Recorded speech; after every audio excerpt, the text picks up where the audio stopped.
my role at STARTrading is I am the head of student success. So my role is to take our students who've signed up to our mentorships. There are definitely crossovers. Both of them take dedication and both of them take discipline. You know, in anything in life, you have to be able to apply yourself to the process. One of my biggest bugbears is people in life who want something different and they moan about not having the different, but they do nothing about it. The reason we were featuring Bloomberg is because we're very data driven. We do not, as investors, want to make decisions based on emotion. That's the worst thing you can do. People sometimes have, I want to make £1 million or whatever it is, or they want to make £10,000, they want to make £2,000 a month.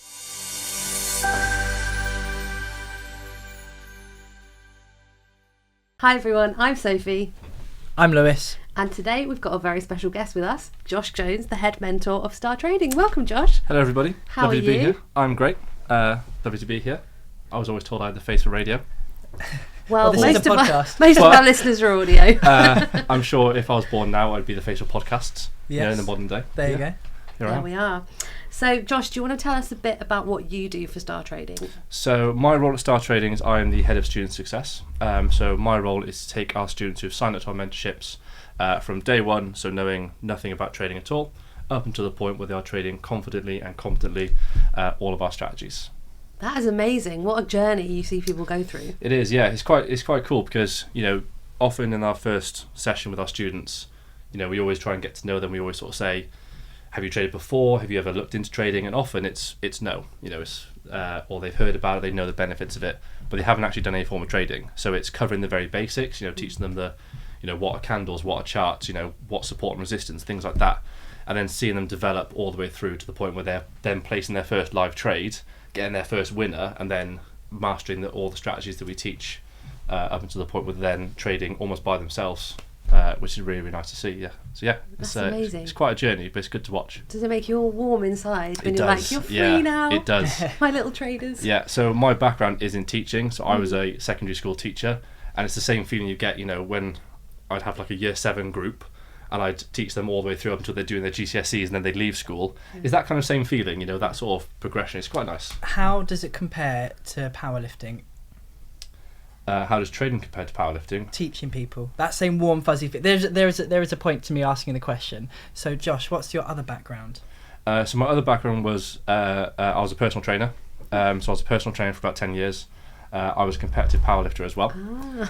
You won awards, didn't you? I did, yeah. I was 2-time British champion in powerlifting. Oh, Do you come on, see- Josh. I had to drag that out of him. Humble as well. Very, very Humble long as well. time ago. This was back when I was like 21 and my What were knees you worked. lifting? Hot noodles. Yeah.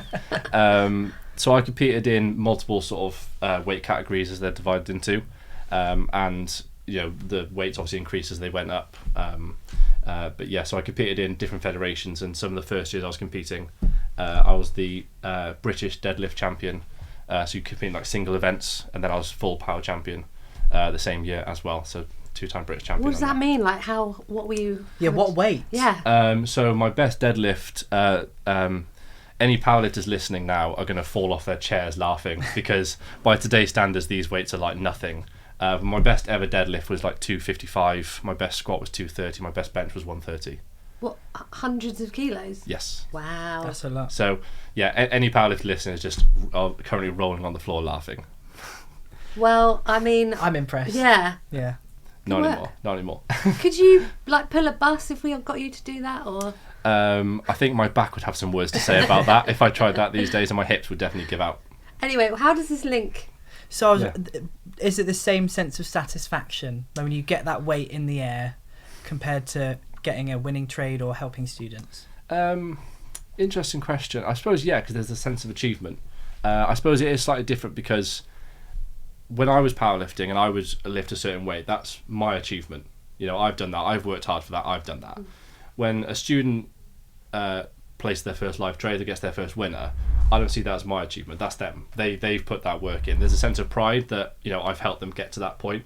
But at no stage would I say, right, that's because of me. Yeah, You know, that's my work I've put in. You've only got there because of me. Because that's quite a selfish thing to do. You know, they're the ones who are doing the back testing. They're the ones who are turning up the sessions. Yeah. And it's very much a case of that's their achievement. I can celebrate with them, but it's very much, you know, their thing. So in a sense, yes, but it's, you know, comes from different angles, I guess. Do you see parallels between training for something like powerlifting and training to be a successful trader?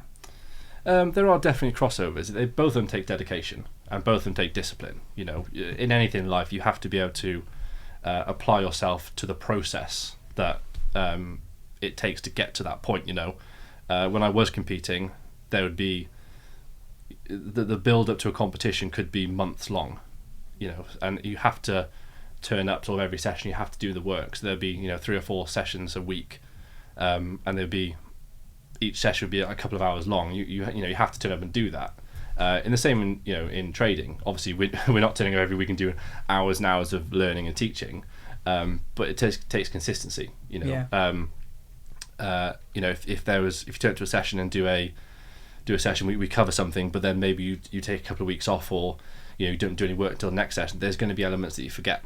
So yeah, there are definitely parallels to it, and you have to be committed to that process. I suppose one of the process, I think, is a completely great way to think about it, because if you want to be a successful trader, and people sometimes have, I want to make £1 million or whatever it is, or they want to make £10,000, they want to make £2,000 a month. Having that goal in mind is so brilliant, but it's the process you follow to get there. And if you don't have a plan, don't have a process, it's going to be near impossible to get there. But you also wouldn't expect to go into a powerlifting gym and expect to lift a world record on day one, would you? Yeah. And I think sometimes people have this expectation that, I'm going to learn to trade and tomorrow I'll be a millionaire, and it's not the way that it works. There is a process to follow, and you will get there if you follow these steps and follow these processes and put the reps in. Yeah, definitely. It's all about, again, with most things in life, any sort of form of goal, it's about breaking it down into then manageable steps. Well, where am I now? Where do I want to be? And what are the steps in between that? Okay, so if you want to learn to trade and you want to make £1 million, great, end goal, but I have to learn the strategy first. I have to learn what a candle is first. I have to learn what support and resistance is first. And I can then start to slowly build up. I have to get my first winning trade. And then I have to be consistent, and it is that step. So yeah, there are that parallels as well. So we're going to be talking about the trader lifestyle in a minute, how you're both flying around on your private jets with That's Rolexes. How I arrived. The helicopter's on the roof. But Josh, what would you say people struggle with as students? What top tips have you got, and what kind of barriers do you think there are? Yeah, so it's important to note that when students join Start Trading, they're always at different levels. Some students have never traded before. Some students have had some form of background in trading. Maybe they've dabbled in the past. Maybe they've watched some YouTube videos. It's really important that when we do have that first session, we understand where that is, so that we can support them going forward. Everybody will come at different levels, and it's what I think we do quite well is offer support regardless of what stage they're at. But certain students can have certain challenges depending on the stage they're at. I think one of them. One challenge that some students face is when they try to rush the process, and like you said, they're trying to get to never having traded before to I want to earn £1 million by the end of the month, and that can come from a range of different outside influences as well. Maybe all sorts of things, and again, we try to understand where they're coming from with their trading. So why is it they want to trade? What is the end goal, and we can kind of manage that. But trying to rush through the process is sometimes a bit can be difficult to manage, or sometimes something we have to address with our students. Now, it's a difficult one because they've got that energy and they've got that enthusiasm, which is great. We want to sort of take that and want to harness that, and it's definitely not a bad thing, because they want to learn, they want to trade, they want to have winning trades. That's why we're here. So we've got to sort of take that. It's a case we need to focus it on the right things. So often when a student will try to think two or three steps ahead, you kind of have to bring them back a little bit. So that's great, that's really good. I love the enthusiasm, but let's focus on this bit and then we can get to that later. So it's a case of, let's focus on something very specific now. Let's make sure we've fully understood that, and then we can move on. There's nothing wrong with moving through at a faster pace. That's absolutely fine. Every student naturally will anyway, because everybody learns skills at different paces. It's a natural thing. So it's a case of, again, regardless of the pace that they are learning that skill, we can support them, but it's just making sure that before we move on to the next one, we just fully understand that thing. I think it's a good point, because I think there's no such thing as there is such thing as a cookie cutter method, but that doesn't work with learning a skill set. It's like learning to drive a car. I always use the car analogy, it's my favourite one. But learning to drive a car, different people will naturally pick it up. Yeah. Some people will be slower. The person who's coaching has to adapt. You can't just do, no, this is what we're doing, and in 5 weeks' time of your driving lessons, you will now be driving and passing your driving test. It's not going to work. Same as with trading. We can't say in 4 sessions you will be at this point. We have to have a bit of flex within that methodology. And I think that's partly where you're really good, because you can see where people are at and you give extra support where it's needed to keep people as close to that time frame as possible. Yeah, and again, it goes back to the supporting regards of the strategy. So if they are picking things up a little bit faster, then okay, well, let's develop this a little bit more. Then let's start to think a little bit deeper into this skill, or maybe challenge you a little bit more on this aspect. And if they're picking up a little bit slower, then, you know, okay, well, let's offer some more support here. Then let's do things in a slightly different way. And this is where my background in teaching really helps and comes in, because, you know, I was a PE and maths teacher. Not everybody can, you know, if I was out teaching football or something, not everybody can kick a ball as well as each other. So some students need to have it challenged a little bit more. Some people need more support, same as in maths as well. So it's the exact same thing. So, and that's all fine, you know, we can deal with that, we can do that. It's when it's only when they try and skip the step that it can be a challenge. And again, that comes from outside influences, but that's where the understanding of each other, understanding the process, and understanding the student really helps as well. So it's important that we do that, and again, just make sure we've addressed that issue. Yeah, I think that's really nice. So if someone's really struggling and they don't get it, you're not just like, okay, never mind, not for you. Next. You just go, right, let's try this way, or let's do exactly. And it's, you know, there's multiple skills that come with teaching, and when you get to, again, one thing I think we both do quite well is that we both have quite different teaching styles, and we can explain things in different ways. So some students are naturally more visual. Some students just prefer to be explained it. Some students like to do it. So it's a case of, again, as you start to understand, as you start to know the student better, well, okay, let's do it this way instead then. You know, and I think once you've taught that, one mistake that we don't want to make is to kind of go, does that make sense? Because everybody will just go, yep. And it's then, okay, now you explain it to me. So make sure there's fully understanding before we move them on to that, the next bit. Yeah, and there's a lot of homework involved. There is. Which I have discovered. So I'm now on my first strategy. Whoop, whoop. Whoop, whoop. Thank you, Josh, for explaining it very clearly. There's a lot of criteria to this first strategy, which I guess for me, looking at it, is, you know, has it got this? I guess for you guys, it's more natural now, looking at the charts in each market. So when I'm now doing my homework, which we call back testing, why is so much data needed? Why are we logging? We've got quite a big spreadsheet, haven't we? Which again, you know, now that I'm starting to do rows and rows and rows of it, is coming a bit more naturally. Yeah. But why so many criteria? Do they become more natural? And why do we gather so much data? Why is that so important? So we do use a lot of data. We find it very, very important. And again, the reason we were featuring Bloomberg is because we're very data driven. We do not, as investors, want to make decisions based on emotion. That's the worst thing you can do.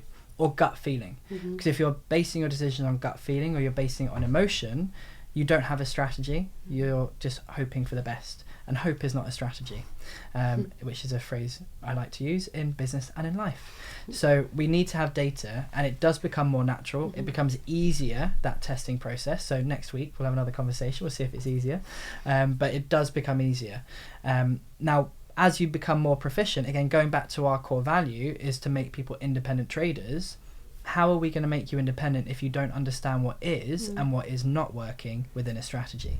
So as market conditions also change over time, we need to know why they're changing. And that data is our weapon to make sure that we're staying consistent. We're on the edge of the current market movements and what's happening. And we're really locking in on what's happening in the markets. So the data is so important because it tells you what does work, it tells you what doesn't work, it tells you how well your strategy is performing, which gives you confidence in that strategy when you then come to trade it live.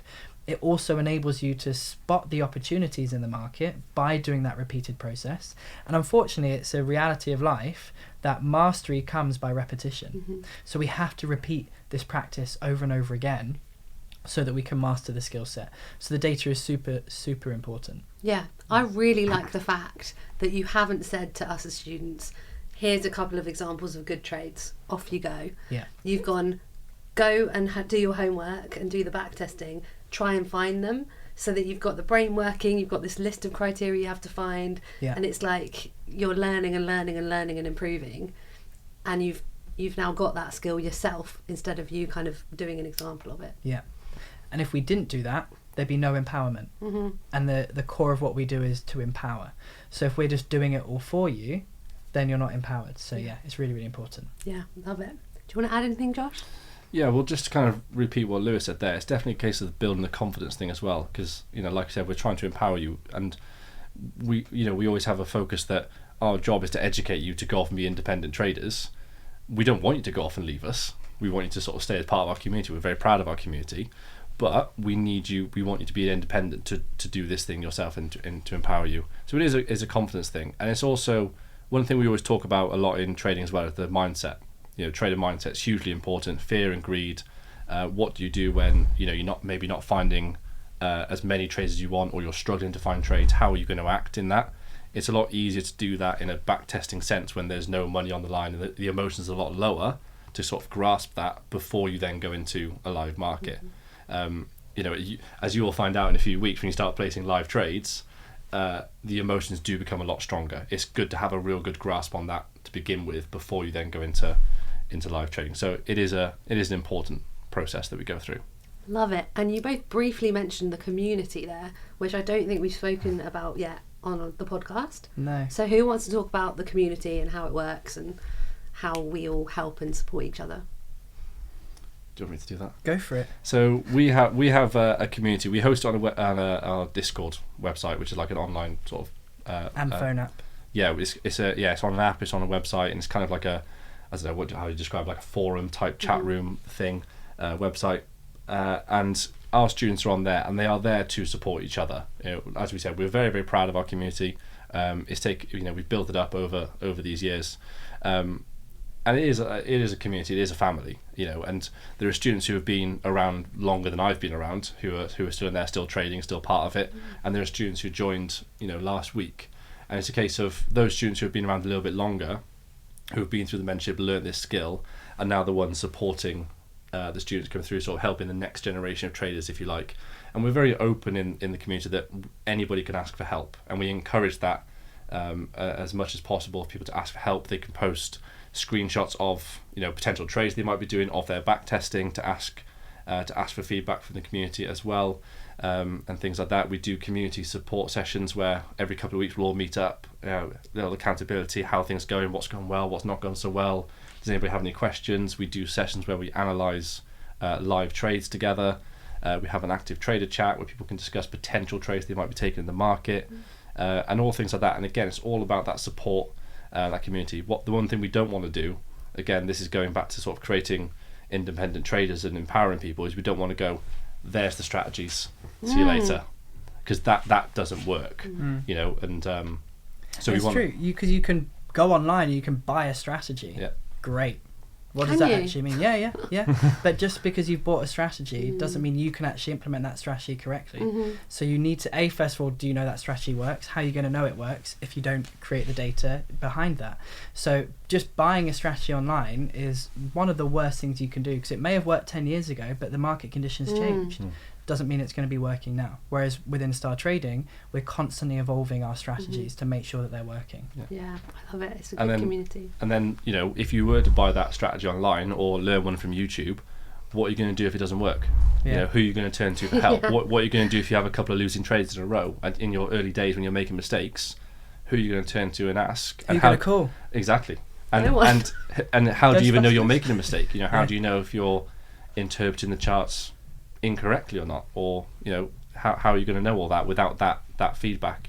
Again, going back to the driving analogy, it's why we always say we don't teach ourselves to drive on YouTube. We get a mentor, we have somebody to show us exactly what it is we're doing wrong and right. Yeah. It's a huge amount of support, and it's a lovely community. already that I've joined. And of course, we did mention the And, socials. I was going to say, what about in real life? Do you get to meet up? IRL. Mhm. Yeah. So we do most of our training online because it's laptop to laptop. Yeah. We can see people's screens. We can draw on their screens virtually. It's brilliant. It's the best way to learn. And it saves people having to travel a long distance to get education. So when we have socials, we do want to have that in-person element. So we have at least 4 socials a year. We have ad hoc ones as well. I was just in Manchester last week for an event, and I met up with some of the students for a coffee and things like that. So we are very sociable if people want to be sociable. Obviously, you don't have to turn up to our social events, but we will cry about it. We do. We will. We do. That is really We nice. do send them crying emojis. Yeah. Speaking of trader lifestyle and car analogies, what is the thing that you're currently doing most of now? So, some people listening may be aware of something called van life, which I think was a potential early midlife crisis of mine. Kind of turned 30 last year. And potential midlife crisis is I bought a van and I turned the van into a camper. Nice. So it's something that became very popular over lockdown. I think that a lot of people started doing it over lockdown because they could then travel and stuff. And it was a bit of a project. A friend of mine did it during lockdown, and I sort of went on a trip. I was like, this is cool. So sort of sold my car, bought the van, and then turned it into a camper. Travel around the country. Even drove to Switzerland this year. Drove to Switzerland, camped by Lake Geneva for a week. That's cool. Which was cool. Whilst running mentorship sessions and trading. So you trade, you work for STARTrading, you mentor, but you can also do #van life. Yeah. So in July, was it July? Yeah, because it was after the summer social, wasn't it? I drove from the social down, and then we went into France, then into Luxembourg, back into France, then down to Switzerland. But I was doing mentorship sessions from the van / sat outside and things. I was trading every morning as well. So I think one day I sort of sat, I think literally next to Lake Geneva on a call with somebody doing their mentorship, looking at their charts, doing with what it is we do, whilst then go off on my paddleboard around on the lake for a bit, which was That sounds like a good trader lifestyle. Sounds like It was a great alright. day, doesn't it? Yeah. and it was quite cool because I was still able to trade live, whilst there, because going back to trader lifestyle, and you see these online traders who have 6 screens and 25 indicators and all that thing. We have a laptop and an internet connection. I was able to hotspot off my phone, or a lot of these campsites had Wi-Fi, so I was still able to actually place trades. And the trades that I was placing basically paid for the trip as well, which was quite nice. Which when you're in Switzerland, if anybody's ever been to Switzerland, and It's so expensive. it is, it Oh my really God. is. Even camping. Yeah, because my van doesn't have a fridge. So I was having to buy food for the day, and so I was going to they got like a Lidl in Switzerland. I went to Lidl, bought food for the day, and spent like €60. I was like, how have I spent €60 in Lidl? I didn't know that was possible. Yeah. That could feed myself for a week. Yeah. It is quite expensive, but again, so those live trades, that wasn't a goal. It wasn't like, this is what I'm going to try and do. I just sort of realised at the end of the month when I looked at the credit card bill and then looked at the trading accounts. Oh, that's cool. So yes, Perfect. that's van life. Yeah. That's So amazing. no Lamborghinis. No. What a waste of money. But it's kind of what you make of it, isn't it? Yeah. Like, Yeah. your trading lifestyle can be whatever you want. What's your like? It is, and I completely agree, Sophie. It's what do you want? You don't need to be a billionaire necessarily. You don't even necessarily need to be a millionaire to live the type of life that you want. It's about what do you truly want out of life? What do you want your day-to-day to look like? So I think I had that realization a few years ago. I think I was on this trajectory of just trying to build wealth. I was like, what am I doing this for? Where am I really trying to get to? What I want is time freedom. What I want is to be able to help other people. What I want is to not worry about my private medical insurance and things like all those little bits of life. Those are Tell what's us about important. your best trading day, because I remember that from Forex in 5. My best trading day, not my biggest ever trade. No, your best day, because My it best wasn't day. about the money, it was about what you got to do on that day. I So think. my best trading day was November 2016, and it's not my best trading day. It was my favourite trading day, and the reason it was my favourite trading day is because I'd had 4 winning trades, which I'd done in the morning. It took me less than 20 minutes, raised the orders, and I got in my car. And I got in my car because I was driving to the north of England to see my nan for her 90th birthday. And it was such an important day because, yes, I had winning trades. It wasn't about them. It wasn't about the money made. it was about the fact that I was doing what I wanted to do. Mm-hmm. And there's a Tony Robbins quote which is about freedom, and he defines freedom as being doing what you want to do, when you want to do it, with the people you want to do it with. And it taken me a while to realise, because I've been financially free for a while at that point, but that was the day I was like, oh my goodness, I'm literally doing what I want, when I want, with the people I want. Yeah. And it's funny because today I had one of those realisations again, and I was just walking along the street, almost got run over because I was in my own little world, filming myself, and I just had that real deep gratitude of, I'm literally living the life that I said I wanted. It's happening right now. That's amazing. And it's such a deep sense of gratitude, and it only happened for me because of trading. So I'm still working on like other goals and things like that, and we're moving out of London, me and my other half, because we realised we want a lifestyle which is slower paced, it's more peaceful, it's got more space. So we're moving to the middle of nowhere with an acre of land and a nice big old house, because that's the type of life we want. And I just encourage people, figure out what you actually want and then go for that. And I don't need to be a billionaire for that. A few million, but billionaire, no. I have to agree, because in December I was sitting watching my 6-year-old in her nativity play, which was adorable. And 3 years beforehand I was in a job and they didn't let me go. Wow. Yeah, to your kid's nativity, and they only do it till they're like 6. Exactly. They might do 1 or 2, and then they just don't do it, and they're older and they're like, no, they're too cool. So they were like, no, you don't have permission. So I was like, I'm gonna go anyway.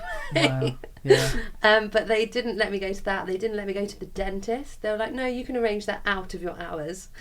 And it was just awful. And I was, watching my kid in December thinking, this is important. This is it. This is why. It's the important things of life. What about people listening who are in their 9 to 5 right now, and they've got all this, maybe a bit of debt and bills and stuff, and they're listening to this thinking, well, that would be great, but how do I even do it? Yeah. Can they do that with trading?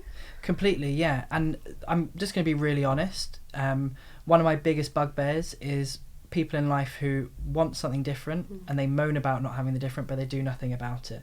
And there's some very, very simple and easy steps you can take right now to move yourself out of that situation. If you're not in a job or you're not running a business you enjoy, whatever it is. One of the easy steps is trading, and to get started with us and to learn more about it, even if you don't end up starting with us, but read our ebook. Like, it's a really good way just to get some free knowledge, free information, and find out if it's a good fit for you, if it ticks your boxes, or come along to one of our masterclasses. Again, completely complimentary, and that's a really good way to find out, is trading something that might work for me? Amazing. What would you say to those people, Josh? Well, again, I sort of echoing what Lewis said. It's a case of, if it is something you want to do and you realise that the life you're currently living isn't the life you want to live, you almost deserve it to yourself to take that step. And it can be as easy as reading the ebook. At least find out if it's something you might be interested in doing. Because it might be a case that you read and go, actually, no, that's maybe not for me. And that's fair enough. You can go look for something else. But it's a case of take those steps. I was exactly the same with teaching. I absolutely loved teaching, but I quickly realised that it's not something I'm going to want to do until I retire, for multiple reasons, which the podcast isn't long enough to go into. It was a whole new podcast for that. And it was just by chance that I actually got introduced to Star Trading. Somebody who I knew had already joined up. I think Star Trading had just started, hadn't it? Yeah. It was only a couple of weeks old, and it was just by chance that I sort of knew this person. They introduced me. I thought, yeah, you know what? That's, at least let's have a look. Let's get on. Let's message Lewis. Let's have a phone call with him at least, and let's do something about it. And I still remember that day that we had that first conversation, and that was the day where it did get me to the point where I am now on the path of the life that I want to live. Almost got emotional. Ah, was that a little tear in your eye, Lewis? Yeah. That was. When was that? When did you have that call?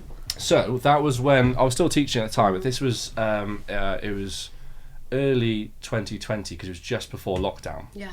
And I had just got back from teaching. I'd been teaching at school all day, and I still, because teaching doesn't pay a lot of money, I was actually working at a pub. Wow. As well. So it was on a Friday, and I got back from teaching all day, quick change, and then I was driving to my pub job, and it was actually on the drive to my pub job that we had that phone call, and it was a case of, right, sign up. So I signed up that day because I'm out of this. But yeah. So 3 years ago you had 2 jobs, and you were not trading, and now you're At one here. stage I had 3. Yeah. Because I was teaching, pub job, and Stripper? I would never make enough money. I'd be the first stripper to offer a meal deal. No, I was delivering pizzas for Domino's. Yeah. Well, you do I what think you that's need close to to do, being a don't you? stripper. Yeah. That is very Yeah. close. That was the meal deal. It was. I've still got the outfit. No, you have to give it back. But you were doing what you needed to do, Yeah. and now you took this opportunity, like a phone call. Yeah. And if anyone listening does feel stuck, because there's so many people like that, and it is really hard to get your mindset of something else. You know, there is this possibility, and you do loads of free stuff. So Yeah. go do That's it, guys. it. And it was a case of, you know what? I'll drop a message. What's the worst that can happen? He's not going to sort of charge me to reply or anything like that. I've got nothing to lose at this point, and all I'm going to do is get a bit of info. And it was that phone call. I was like, yeah, okay. And here we are. And here we are. What a Amazing. journey. So are you ready for a question and then a snack? Yes. Yes. So the question we have I think we is... should rapid fire answer the question. Okay.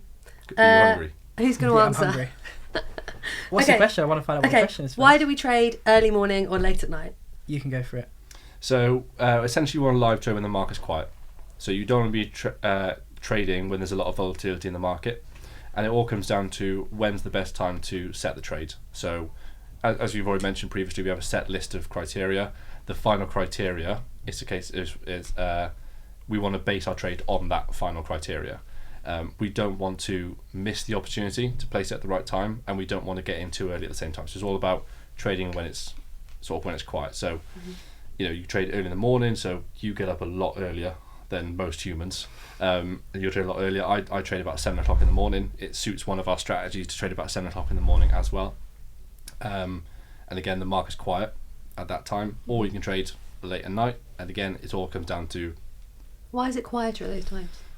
Because if you think about how the market moves, the market's moving with the big banks, hedge funds, investment firms. Those are the people who actually move in the market. They're trading massive amounts of money, and that's when they're trading. So You're basically doing 9 to 5. Or... yeah, they're getting to work about 8. That's when all the orders are coming in, and that's when the volatility of the market picks up. It quiets down around lunch because they all go to lunch, and then they come back from lunch, and then it all gets busy again. What we don't want to be doing is jumping on the charts at 2 o'clock in the afternoon and looking at a green candle and going, oh, brilliant, upward bias, and press the buy button, because a big green candle in the afternoon could be a big red candle in the evening. There's still a lot of trading left to do in that day. So you're kind of seeing what's done when you place your trade and sort of placing at the right time. Cool. Good answer. Was that rapid? Not rapid enough, but it's fine.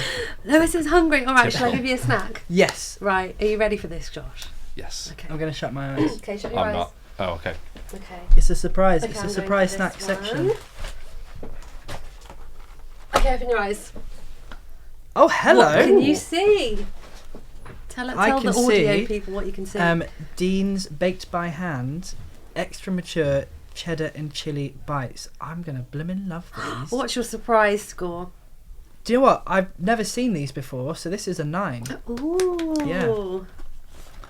Thank you for pre-opening the top. Did you have to try a few? It's in a fresh... No, they actually Oh, arrived right. like that, It's and in I a was like, freshness. They look a bit like mini chicken, like popcorn chicken from KFC. yeah, cheddar and chili. Cheddar and chili. Okay. Right, so I'm going to take one. Cheesy. I'm not getting the chili. It might be the aftertaste. Oaty. I think it's quite oaty.